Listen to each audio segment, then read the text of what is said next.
આજ રોજ ગાંધીનગર માનનીય મુખ્યમંત્રી શ્રી સાહેબની કાર્યાલય ખાતે માં મહી બચાવો અભિયાન અંતર્ગત ભાદરવા વિસ્તારમાં પ્રથમપુરા, ખાડી જાલમપુરા અને ભાદરવા આ વિસ્તારમાં માં મહી બચાવો અભિયાન અંતર્ગત અમે વારંવાર રજૂઆત કરેલી છે કે અહીં મહીસાગર નદીના કિનારે બે રોકટોક રેતી ખનન થઈ રહી છે અને દિવસ રાત એક મિનિટ પણ બાકી નથી અને રેતી કાઢવા માટે સતત રેતી ચોરો રેતી કાઢી રહ્યા છે. આના માટે ખૂબ જ રજૂઆતો કરી.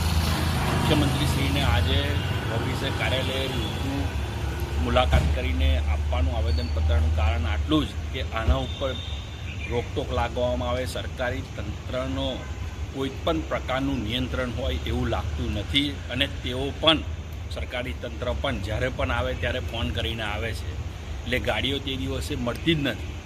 તો આ રેતી ખનન માટે કારણ કે ભૂગર્ભ જળ પણ મહીસાગર નદીના ભૂગર્ભ જળ પણ અંદરથી ઉતરી ગયા છે અને તમે જોઈ શકો છો કે 40-40, 50-50 ફૂટ ઊંડા ખાડા કરી દીધા છે. આના માટે કોઈ મહીસાગર નદીના કિનારે હાલ અત્યારે કોઈ સ્નાન કરવા પણ નથી આવતું.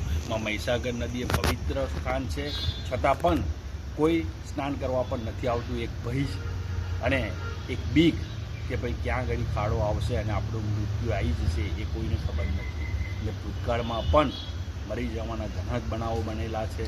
તો આ રેતી ચોરો ઉપર કાયદેસરની કાર્યવાહી કરવામાં આવે એવી અમારી માગણી છે અને એના માટે મુખ્યમંત્રીશ્રી પર એક આશા અને આ સરકાર ઉપર એક આશા છે કે હિન્દુ સંસ્કૃતિ માટે જે કરી રહી છે સરકાર એના માટે હિન્દુ સંસ્કૃતિને બચાવવા માટે મહીસાગર નદીને બચાવવા માટે અમારી રજૂઆત છે કે આ રેતી ખનન ચોરોને પર કાયદેસરની કાર્યવાહી કરવામાં આવે એવી અમારી માગણી છે અને આ રેતી ખનન કાયમી અને સદંતર મહીસાગર નદીના કિનારે બંધ થવું જોઈએ એવી અમારી માગણી છે.